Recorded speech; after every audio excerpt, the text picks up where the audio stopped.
V dnešnom digitálnom svete číhajú hrozby ako phishing doslova na každom kroku. V e-mailoch, v správach, dokonca aj v telefonátoch. Takže dnes si na to všetko posvietime. Pozrieme sa, ako tieto útoky fungujú, ako ich s istotou rozoznať a čo je najdôležitejšie, čo robiť, ak sa nám niečo také stane. Poďme sa spolu naučiť, ako sa účinne chrániť. Začneme jedným číslom, ktoré je, poviem to na rovinu, dosť alarmujúce. 74%. Podľa najnovších správ presne takýto podiel bezpečnostných incidentov za posledný rok mal na svedomí ľudský faktor. Áno, čítate správne.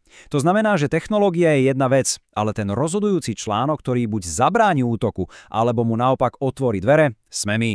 Dobre, aby sme boli všetci na jednej vlne, ujasnime si, čo ten phishing vlastne je. V jadre nejde o žiadne zložité hackerské kúzla. Je to čistá psychologická manipulácia.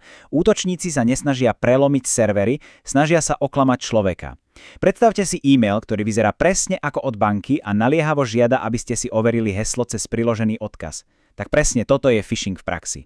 Čo nás teda dnes čaká? Prejdeme si 5 kľúčových oblastí, ktoré nám pomôžu stať sa oveľa odolnejšími. Najprv sa pozrieme, prečo je práve človek ten najdôležitejší prvok v celej obrane. Potom preskúmame, ako umelá inteligencia úplne mení pravidlá hry. Následne si poskladáme taký malý kufrík s nástrojmi na rozpoznanie podvodu, ukážeme si pár trikov na aktívnu obranu priamo v Outlooku a nakoniec si prejdeme krízový plán pre prípad, že by sa, niečo pokazilo. A tým sa dostávame k prvej a dovolím si tvrdziť, že možno aj najdôležitejšej časti.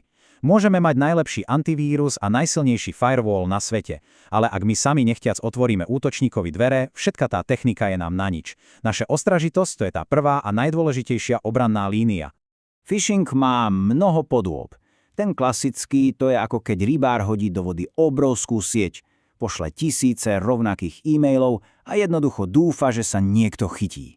Ale potom je tu spear phishing. To už je skôr ostreľovač. Vyberie si konkrétny cieľ a útok prispôsobí presne na mieru.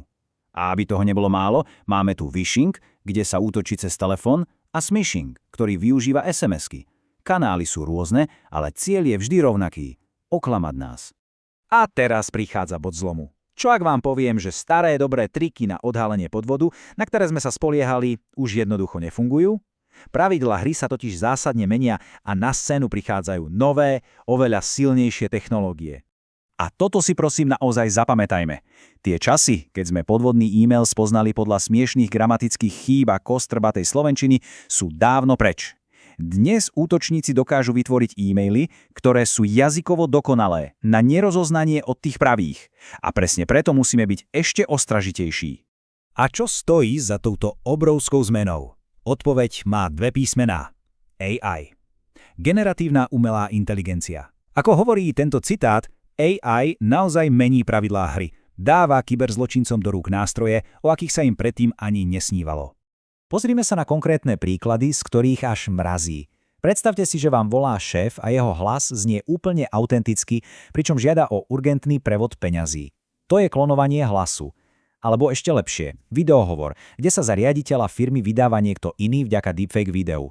No a samozrejme k tomu si prirátajme tie dokonale napísané texty, ktoré vytvárajú oveľa sofistikovanejší psychologický nátlak.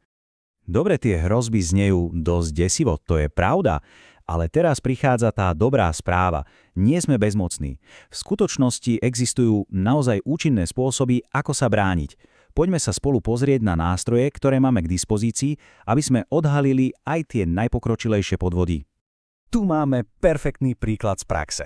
Na prvý pohľad to vyzerá ako legitímny e-mail od pošty, však? Ale pozrime sa na detaily, ktoré ho prezrádzajú.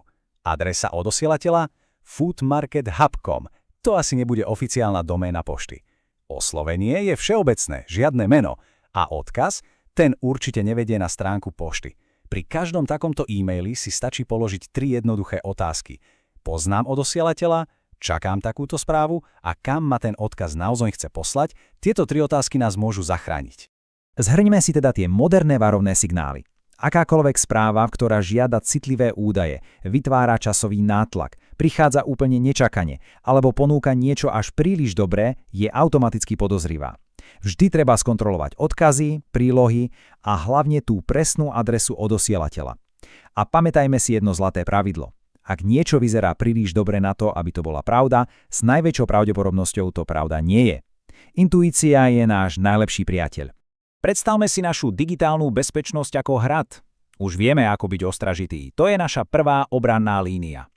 Teraz je však čas postaviť si poriadne pevné múry a brány. A na to využijeme nástroje priamo v Outlooku a podobných službách. Tieto 4 body to sú absolútne základy digitálnej hygieny. Je to ako umývanie rúk. Jednoduché návyky, ktoré nás chránia pred obrovským množstvom neviditeľných hrozieb. Silné a jedinečné heslá, viacstupňové overovanie, pravidelné aktualizácia, opatrnosť pri klikaní sú jednoducho nutnosťou.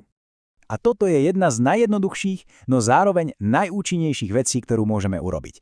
Namiesto toho, aby sme podozrivý e-mail len zmazali, nahlásme ho ako spam alebo phishing. Každé jedno takéto nahlásenie je totiž ako hlas, ktorý hovorí e-mailovému filtru. Pozor, toto je hrozba. A čím viac takýchto hlasov filter dostane, tým lepšie sa učí a tým bezpečnejšie budú naše schránky pre všetkých. Outlook nám dáva možnosť vziať veci do vlastných rúk.